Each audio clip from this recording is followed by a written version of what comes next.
ദേവാമൃതം. ദേവാമൃതത്തിലേനി വാസ്തുശാസ്ത്രം. ദേവാമൃതം. വാസ്തു ജ്യോതിഷപരമായ പ്രശ്നപരിഹാരങ്ങൾ നമുക്ക് നിർദ്ദേശിച്ചു തരുവാനും ഒപ്പം വാസ്തുശാസ്ത്രത്തെക്കുറിച്ചുള്ള ഒരുപാട് സംശയങ്ങൾ നമുക്ക് ദൂരീകരിച്ചു തരുവാനുമായ പ്രമുഖ വാസ്തു ജ്യോതിഷാചാര്യൻ ശ്രീ ഡെന്നിസ് ജോയാണ് നമ്മളോടൊപ്പം ഉള്ളത്. അദ്ദേഹത്തെ വളരെ സ്നേഹാദരങ്ങളാണ് നമുക്ക് സ്വാഗതം ചെയ്യാം. നമസ്കാരം. കത്തിലേക്ക് പ്രിയമുള്ള ഡെന്നിസ് ജോയ് സർ, ഞാൻ കൊട്ടാരക്കരയിൽ നിന്നും എഴുതുന്നു. 16 സെൻറ്റ് സ്ഥലത്ത് 2 നിലകളിലായി 3000 സ്ക്വയർ ഫീറ്റിൽ വരുന്നൊരു വീട് പണിയുവാനായി ഞാൻ പ്ലാൻ ചെയ്യുകയാണ്. അതനുസരിച്ചൊരു പ്ലാൻ വരച്ചു. ഇതിലെന്തെങ്കിലും മാറ്റങ്ങൾ വരുത്തേണ്ടതുണ്ടോ? എന്തെല്ലാമാണ് വരുത്തേണ്ടത്? ഇതിൻ്റെ തൊട്ടടുത്ത് ഒരു ആരാധനാലയമുണ്ട്, അതുകൊണ്ട് എന്തെങ്കിലും ദോഷമുണ്ടോ?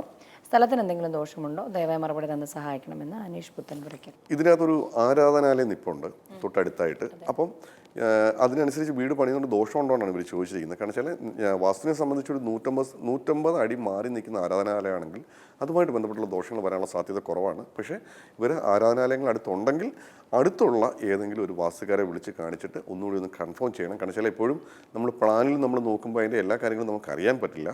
പക്ഷേ 150 അടി മാറുകയാണെങ്കിൽ ഇതുമായിട്ട് ബന്ധപ്പെട്ടുള്ള ദോഷങ്ങൾ വരാൻ സാധ്യത കുറവാണ്.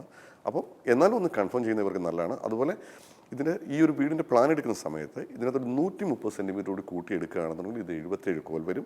അശ്വതി നക്ഷത്രമാണ്, കൗമാരമാണ്, ഉത്തമമായിട്ടുള്ള കണക്കിലേക്ക് മാറും. ഇപ്പം നിൽക്കുന്ന അളവ് കുറച്ചുകൂടി കൂട്ടിയെടുക്കുകയാണെങ്കിൽ കുറച്ചുകൂടി ബെറ്ററാണ്. അതുപോലെ മെയിൻ ഡോർ ഇപ്പോൾ ഇവർ കൊടുത്തിരിക്കുന്നത് തെക്ക് പടിഞ്ഞാറ് ഭാഗത്തായിട്ടാണ്. കാരണം വെച്ചാൽ ഇത് പടിഞ്ഞാറോട്ട് ദർശനമായിട്ടുള്ള ഒരു വീടാണ്. തെക്ക് പടിഞ്ഞാറ് ഭാഗത്തായിട്ട് നമ്മൾ മെയിൻ ഡോർ കൊടുക്കാറില്ല. അപ്പം ഇവർക്ക് ചെയ്യാൻ പറ്റുന്നത് ഇതിൻ്റെ വടക്ക് പടിഞ്ഞാറ് ഭാഗത്തേക്ക് മെയിൻ ഡോർ മാറ്റി സ്ഥാപിക്കുക.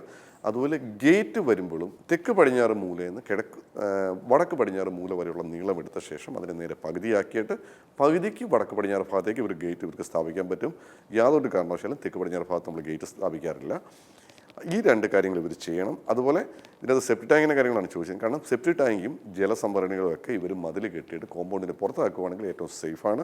ഇതുമായിട്ട് ബന്ധപ്പെട്ടുള്ള ദോഷങ്ങളൊന്നും ഇവരെ ബാധിക്കില്ല. അതുപോലെ ഇതിനകത്ത് ഇപ്പോൾ ഒരു കാർ പോർച്ച് കൊടുത്തിരിക്കുന്നത് തെക്ക് പടിഞ്ഞാറ് മൂലയ്ക്ക് തന്നെയാണ്. കാരണം വെച്ചാൽ നമ്മൾ എപ്പോഴും നമ്മൾ പറയാറുണ്ട് തെക്ക് പടിഞ്ഞാറ് ഭാഗത്തായിട്ട് നമ്മൾ കാർ പോർച്ച് അങ്ങനെ കൊടുക്കാറില്ല. അത് തന്നെയല്ല, ഇവർ എനിക്ക് അയച്ചിരിക്കുന്ന പ്ലാനിൽ സ്പേസ് ലാഭിക്കാൻ വേണ്ടിയാണ് തെക്ക് പടിഞ്ഞാറ് ഭാഗത്തെ ആ ഒരു ഭാഗം ഛേദിച്ചിട്ട് അതിനകത്തായിട്ടാണ് കാർ പോർച്ച് കൊടുക്കുന്നത്. അതായത് വീടിനകത്ത് കാർ കിടക്കത്തക്കൊണ്ടാണ് വരുന്നത്. കാരണം അല്ലാതെ ഷെയ്ഡ് കൊടുത്ത് ചെയ്യുന്നതല്ല. അപ്പോൾ ഇവർക്ക് ചെയ്യാനുള്ളൊരു എളുപ്പ വഴി എന്ന് വെച്ചാൽ ഇപ്പോൾ ഈ കാർ പോർച്ച് നിൽക്കുന്ന തെക്ക് പടിഞ്ഞാറ് ഭാഗം ഭൂമിക്കടി കൂടിയാണെങ്കിൽ ഒരു ബേസിക് ഫൗണ്ടേഷൻ കൊടുത്തിട്ട് ഒന്നുകിൽ ഇവർക്കൊരു ബെഡ്റൂമായിട്ട് സ്ഥാപിക്കാം. കാരണം വെച്ചാൽ ഇപ്പോൾ ഇവർ വീട് പണിയുന്നതേ ഉള്ളൂ.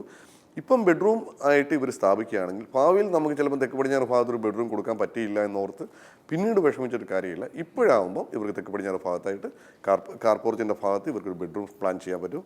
അപ്പം കുറച്ചുകൂടെ നമുക്ക് വാസ്തുവിൻ്റെ ഗുണഫലങ്ങൾ ഇവർക്ക് കിട്ടും. അപ്പോൾ ഇവർ കാർ പോർച്ച് ചെയ്യുമ്പോൾ ഇതിൻ്റെ വടക്ക് പടിഞ്ഞാറ് ഭാഗത്തായിട്ട് ഇവർ സെപ്പറേറ്റ് ആയിട്ട് ചെയ്യുവാണെങ്കിൽ ഒന്നുകൂടെ ബെറ്ററാണ്. ഇനി അത് പറ്റുന്നില്ല എന്നുണ്ടെങ്കിൽ പടിഞ്ഞാറ് ഭാഗത്തായിട്ട് 2 തൂണ് മാത്രം കൊടുത്തിട്ട് ഷീറ്റിറക്കി ഷെയ്ഡ് ഇട്ടിട്ട് ഇവർക്ക് കാർ പോർച്ച് ചെയ്യാൻ പറ്റും.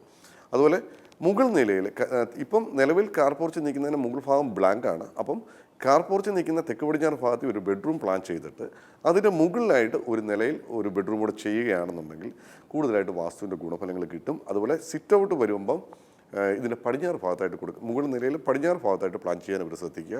ഇത്രയും കാര്യങ്ങൾ മാത്രമേ ഇതിനകത്ത് വാസ്തുവുമായിട്ട് ബന്ധപ്പെട്ടുള്ള ദോഷങ്ങളായിട്ട് ഞാൻ കാണുന്നുള്ളൂ. അതുപോലെ ഇവർ ഏതെങ്കിലും ഒരു വാസ്തുക്കാരെ വിളിച്ചിട്ട് ആരാധനാലയവുമായിട്ട് ബന്ധപ്പെട്ടുള്ള ദൃഷ്ടിയോ വല്ലതും ഉണ്ടോ എന്നുള്ളതൊന്ന് കൺഫേം ചെയ്യണം.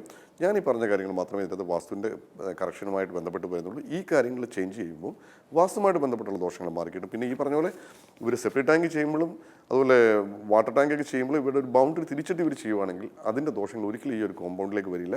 കിണർ ഇതിനകത്ത് കൊടുത്തോട്ടെ. കിണർ കൊടുക്കുമ്പം അടുത്തുള്ള ആരെങ്കിലും വാസ്തുക്കാരെ വിളിച്ച് കാണിച്ചിട്ട് കിഴക്ക് വടക്ക് ഭാഗത്തോ വടക്ക് ഭാഗത്തോ ഒരു സ്ഥാനം നോക്കിയിട്ട് ഇവർ ചെയ്യുക.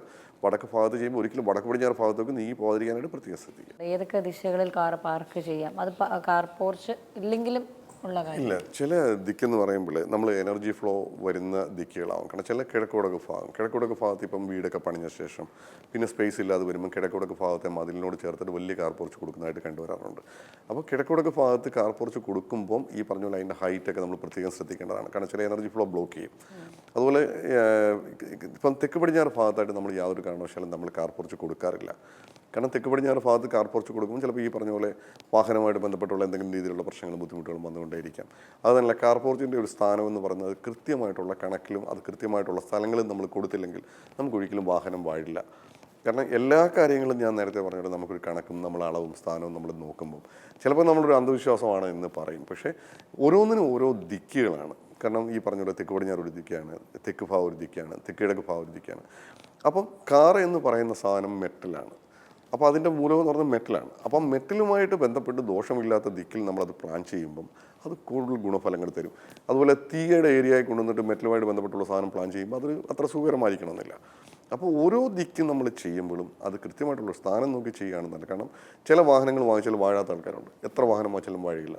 പക്ഷേ അവരുടെ പോർച്ചോ അവർ വാഹനം ഇടുന്ന സ്ഥലമോ നമ്മൾ നോക്കുമ്പോൾ ചിലപ്പോൾ അതുമായിട്ട് ബന്ധപ്പെട്ട എന്തെങ്കിലും ഡിഫക്റ്റുകൾ കാണാം. ചില വാഹനങ്ങൾ വാങ്ങിച്ചാൽ ആദ്യത്തെ ദിവസം തന്നെ ഇടിച്ച് തരിപ്പണമാവുന്ന വാഹനങ്ങളുണ്ട്. അത് ചിലപ്പോൾ സമയത്തിൻ്റെ ആയിരിക്കാം. എല്ലാ കാര്യവും കാർ പോർച്ചിൻ്റെ ആവണമെന്നില്ല, ചിലപ്പോൾ അദ്ദേഹത്തിൻ്റെ സമയത്തിൻ്റെ ആവും. പക്ഷേ കാർ പോർച്ച് നമ്മൾ ചെയ്യുന്ന സ്ഥാനത്തിന് ഒരു ഇമ്പോർട്ടൻ്റ് ഉണ്ട്. നല്ല സ്ഥാനത്താണെങ്കിൽ അത് നല്ല ഫലം ചെയ്യും, മോശം സ്ഥാനത്താണെങ്കിൽ മോശം ഫലം ചെയ്യും. വാസ്തുശാസ്ത്രത്തിൻ്റെ ഇന്നത്തെ അധ്യായം ഇവിടെ പൂർണ്ണമാവുകയാണ്. വാസ്തു ജ്യോതിഷപരമായ സംശയങ്ങൾക്കും പ്രശ്നപരിഹാരങ്ങൾക്കുമായി വാസ്തു ജ്യോതിഷാചാര്യൻ ശ്രീ ഡെന്നിസ് ജോയിൽ നിന്ന് മറുപടി ആഗ്രഹിക്കുന്നവർ താഴെ കാണുന്ന നമ്പറിൽ അദ്ദേഹത്തെ കോൺടാക്ട് ചെയ്യുക, പ്രശ്നപരിഹാരങ്ങൾ സ്വായത്തമാക്കുക. അതുപോലെ തന്നെ നിങ്ങളുടെ വാസ്തു ജ്യോതിഷപരമായ പ്രശ്നപരിഹാരങ്ങൾക്ക് ഞങ്ങൾക്ക് എഴുതിയിരിക്കേണ്ട വിലാസം: Jyothi producer, Devamritham, Kaumudi TV, Kaumudi buildings, Pettah, Thiruvananthapuram. ദേവാമൃതത്തിൻ്റെ മനോഹരമായ ഇന്നത്തെ അധ്യായം ഇവിടെ പൂർണ്ണമാവുന്നു. മറ്റൊരു പുതുമ നിറഞ്ഞ അധ്യായമായി അടുത്ത ദിവസം വീണ്ടും ഇതേ സമയം കാണാമെന്ന ശുഭപ്രതീക്ഷയോടെ ഇവിടെ വാങ്ങുന്നു. നന്ദി, നമസ്കാരം.